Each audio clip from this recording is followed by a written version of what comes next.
Hello, hello. Alors aujourd'hui, c'est le premier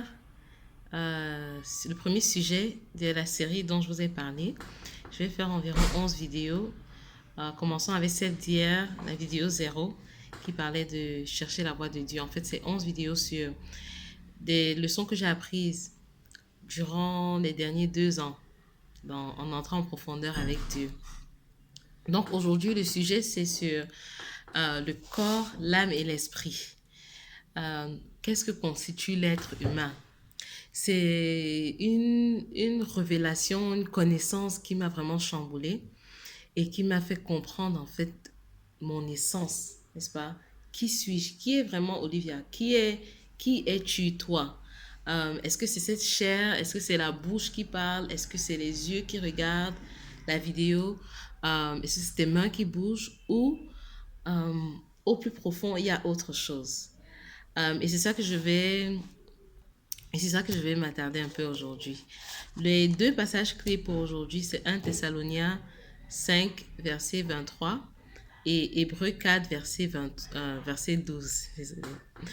Euh, Dans 1 Thessaloniciens, chapitre 5, verset 23, ça dit que le Dieu de paix vous sanctifie lui-même tout entier et que tout votre être, l'esprit, l'âme et le corps soient conservés irrépréhensibles lors de l'avènement de notre Seigneur Jésus-Christ. Donc ça veut dire quoi? Ce verset nous révèle que nous sommes esprit, nous sommes âme et nous sommes corps. Mais maintenant, comment ça fonctionne? Comment ça se fait que on peut vivre toute une année, toutes des années, des années? Il y a des personnes qui meurent même sans savoir qu'ils ne sont pas cette chair-ci et ils ne sont pas juste leur conscience, mais qui a un esprit. En fait, la Bible nous dit que Dieu nous a donné un esprit. C'est pas quand il a créé l'homme, il a soufflé l'esprit en l'homme. Et c'est le corps maintenant et l'esprit qui forment une âme, n'est-ce pas? Mais c'est toujours trois parties. Même comme sans l'esprit, le corps est mort. Ça se dit aussi dans la Bible. Donc, sans l'esprit, le corps ne peut pas juste vivre avec l'âme. Vous comprenez un peu? Donc, c'est le corps et l'esprit qui forment l'âme. Mais maintenant, l'âme a sa zone également. Dans l'âme, on trouve le raisonnement, la pensée, les émotions. On trouve également euh, l'imagination, la conscience, la mémoire. La mémoire va être un peu transcendant. Et c'est ça qui est dans l'âme. Et l'âme, en fait, c'est l'âme qui conduit notre vie. On ne le réalise pas, mais c'est l'âme qui conduit notre vie. Donc, c'est un peu comme ceci. D'accord? Je ne sais pas si vous allez bien voir mon illustration. Ça, voici notre corps. C'est la partie visible. On voit le corps. Et le corps a ses 5 sens, n'est-ce pas? Les yeux, le nez, la bouche, les oreilles et le toucher. Maintenant, il y a l'âme à l'intérieur.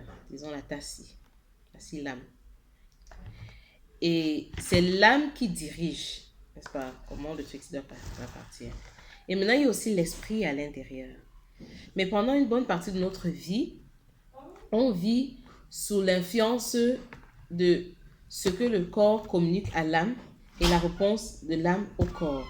Donc, il fait chaud, l'âme ressent, l'âme, tu dis à l'âme, ça te rend misérable, ok. Donc, bref, toutes tes pensées sont influencées par le monde visible, le monde physique, les pensées, ta conscience, surtout la conscience, ça c'est très important. Maintenant, quand tu reçois la nouvelle naissance, donc c'est l'esprit. Et l'esprit, Dieu est esprit. Donc, Dieu nous a fait à son image. Donc, l'esprit, disons, l'eau qui est à l'intérieur. Pas l'image de côté. Donc, nous sommes en fait esprit. Parce que quand on meurt, l'esprit part. Le corps est là.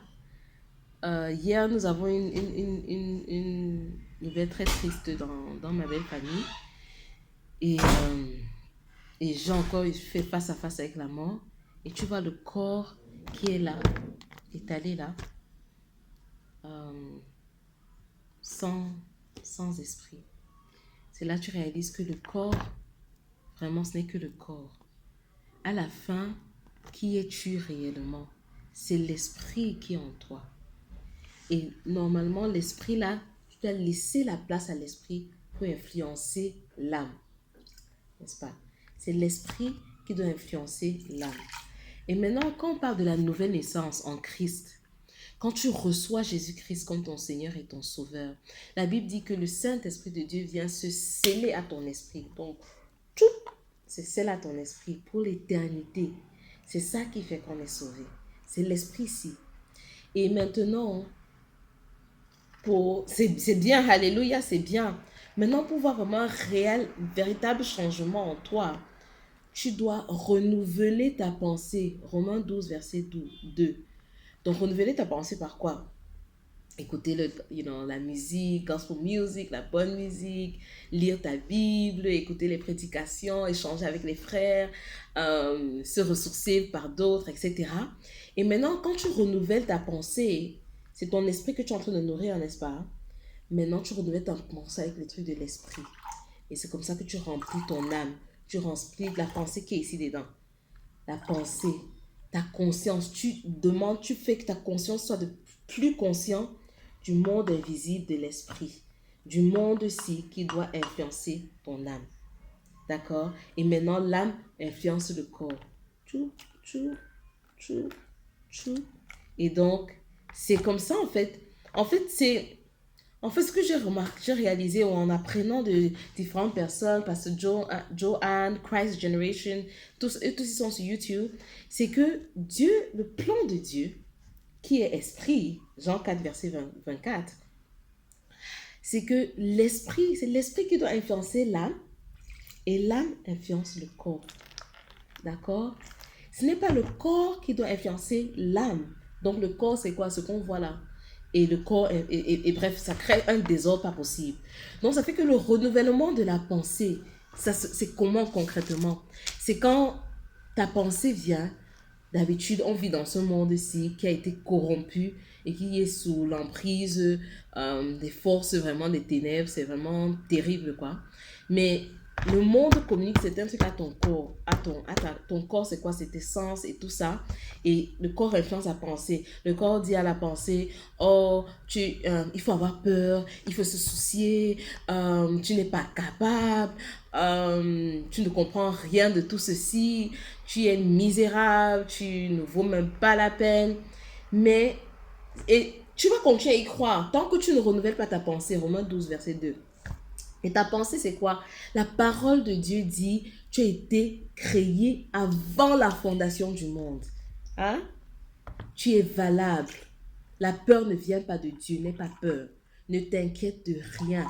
Tu as été donné un esprit de courage. L'esprit qui a ressuscité Dieu, Jésus, Romains 8, verset 11, est en toi. Donc l'esprit là est fort, l'esprit là est en toi. Donc maintenant, c'est ça en fait qui doit renouveler la pensée.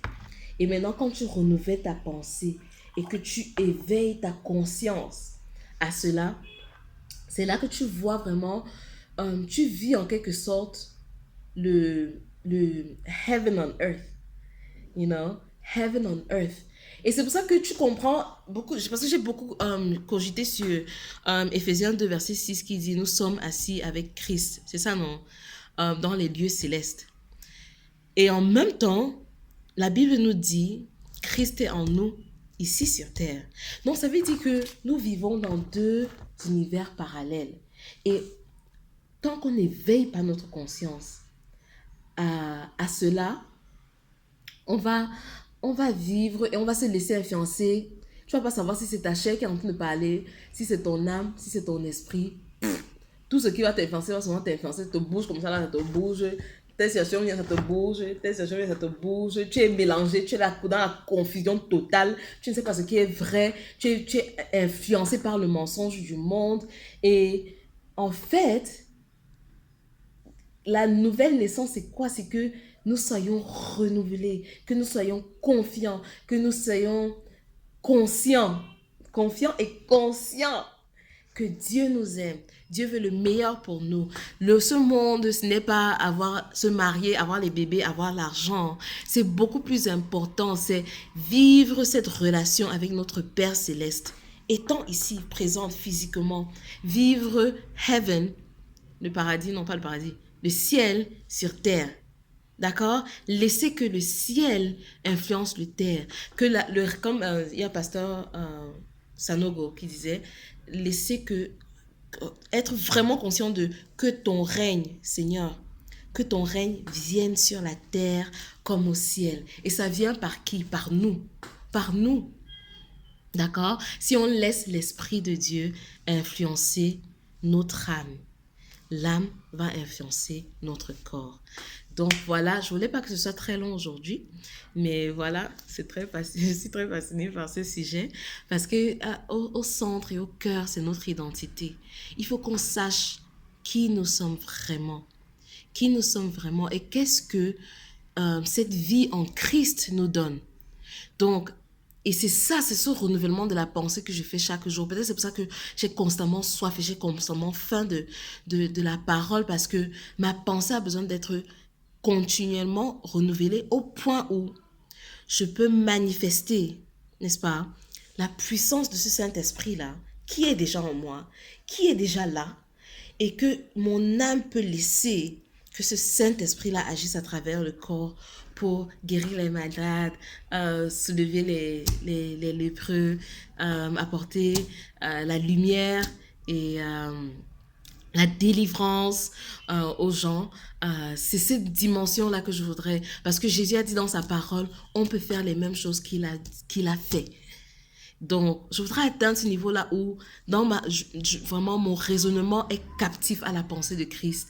Et j'y crois tellement fort que je manifeste cette vie-là. Donc voilà, et c'est une nouvelle pour tout le monde.